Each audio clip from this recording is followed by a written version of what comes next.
안녕하세요, 여러분. 여러분이 살면서 여러분 자신에게 하는 말들을 많이 들으셨죠? 근데 우리는 네 가지의 내가 있다고 하거든요. 내가 아는 나, 남도 아는 나. 나는 알지만 남은 모르는 나. 나는 모르지만 남은 아는 나. 나도 남도 모르는 나. 네 가지의 나가 있는데 사실은 50%의 나만을 내가 아는 경우가 많습니다.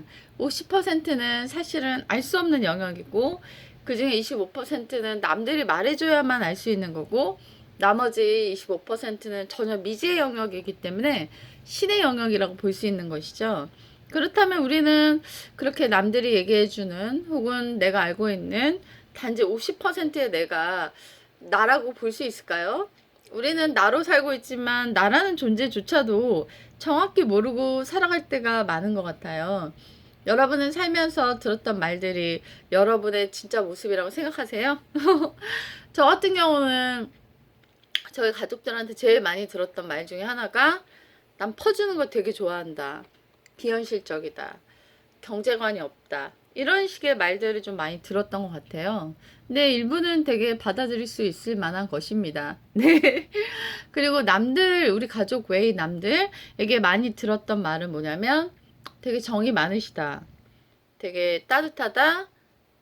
자신감 있다. 이런 말을 되게 많이 들었어요. 자신감 있다. 정의감에 불탄다.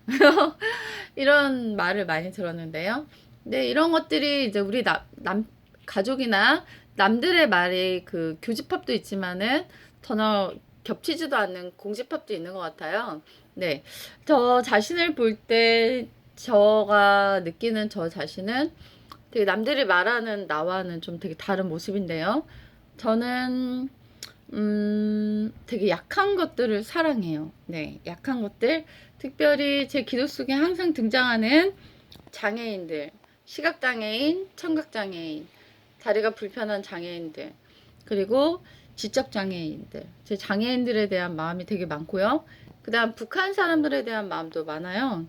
네, 그리고 또한 사회적 약자 중에 하나인 노인분들, 독거노인들, 타지 어르신들, 고아들, 한부모 가정들, 이혼모들, 네, 이런 분들, 사회에서 좀 되게 살아가기 어려운 사람들에 대한 마음이 되게 많습니다.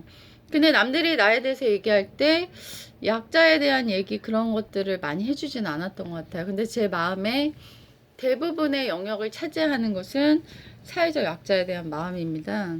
그래서 항상 기도하는 것의 주된 메뉴가 가장 공평한 세상이 될 수 있게 해주세요. 차별 없는 세상 속에서 모두가 더불어 같이 잘 살 수 있는 세상이 되게 해주세요. 이런 기도 영역들이 많은데요. 그런 부분들이 바로 나이기 때문입니다. 하지만 아무도 알지 못하고 나조차도 모르는 나의 영역. 그것들이 사실은 우리가 발전하고 싶은 미지의 그런 영역인 것 같은데요. 어제 우리가 기도하면서 하나님이 우리에게 알려주시고 그것들을 개발시켜 주셨을 때 비로소 세상에 아름답게 등장할 수 있는 부분인 것 같아요. 제가 아이들을 가르치다 보면 쟤는 좀 그런 것 같아. 쟤는 이런 면이 있는 것 같아. 쟤는 이런 면이 부족한 것 같아. 이런 식으로 아이들을 볼 때가 참 많거든요. 특별히 영어를 가르치다 보니까 교실 안에서 아이가 영어를 못하는 그런 부분들을 마주칠 때마다 얘는 영어를 참 못하는구나. 아무리 가르쳐줘도 똑같은 내용도 이해를 못하는구나 하면서 이렇게 답답해할 때가 있었어요. 예전에 어떤 아이가 유난히 영어가 느렸어요. 한 단어를 외우는데 40분씩 걸리고 그랬거든요. 근데 어느 날 그 아이와 다른 아이들과 같이 놀이터에 나가서 같이 놀게 해준 적이 있었는데 그때 이 영어를 못하는 그 아이가 아이들에게 엄청난 리더십을 발휘하는 것을 보고 제가 굉장히 놀라고 감동받은 적이 있어요. 이 아이는 밖에서 행동하는 모습이 정말 빛났어요. 정말 이런 아이였구나.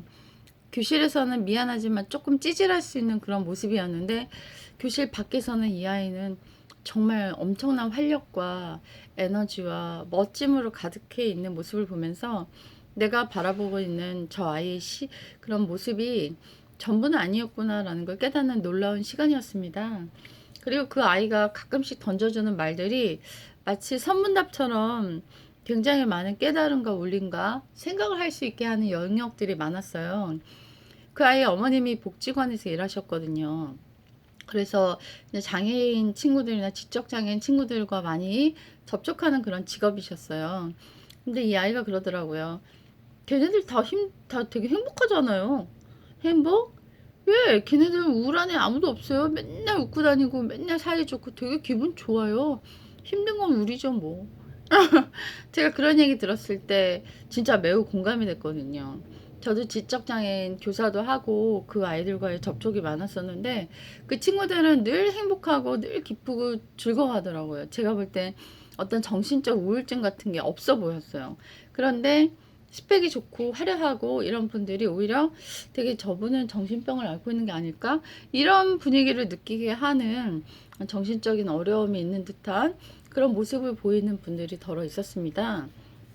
그렇기 때문에 우리가 누구를 판단하고 누구는 이런 사람이야 라고 단정짓는 것은 굉장히 위험할 수 있는 거고, 또한 나 자신에 대해서도 난 이런 사람이야 라고 규격화낼 수가 없다라는 것이죠.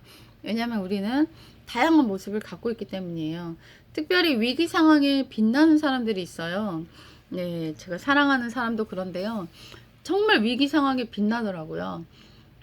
예전에 이제 저랑 같이 산책을 하고 있었는데 비가 그렇게 무서운 비가 쏟아지는 걸 볼 수가 없을 만큼 정말 막 눈물이 날 정도로 비가 오는 거 너무 무섭도록. 그래서 저희는 그때 우산도 없었어요. 왜냐면 햇볕에 기분 좋게 산책을 나갔기 때문에.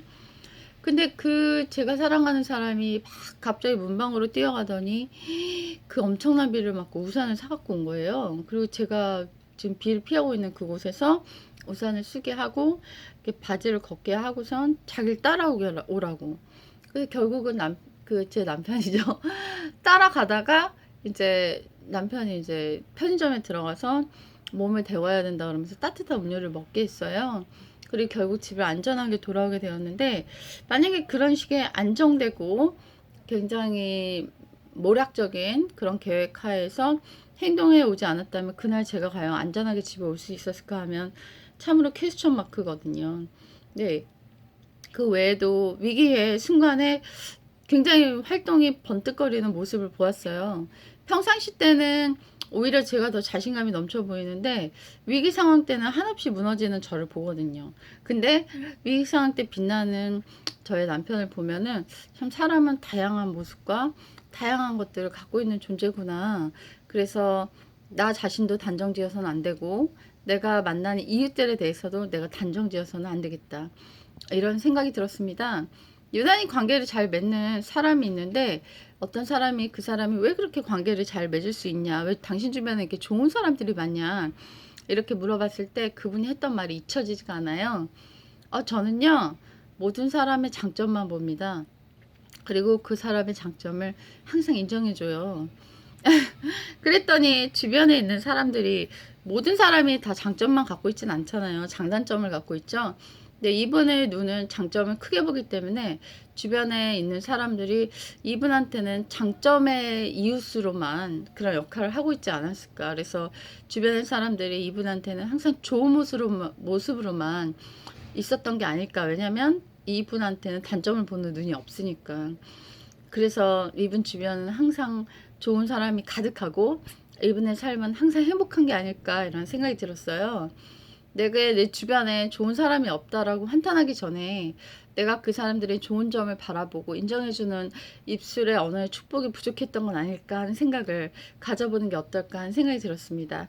오늘 색연필을 앞에 두고 이 색깔이 다양하듯이 우리는 모두 다양하게 지음을 받았는데 다양성을 인정하지 못하고 내가 갖고 있는 작은 생각의 바운더리로 남들의 색깔들을 판단하고 바라봤던 나의 무지함을 돌아보는 그런 시간을 가져보았습니다.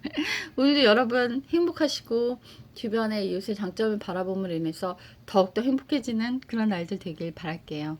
안녕히 계세요.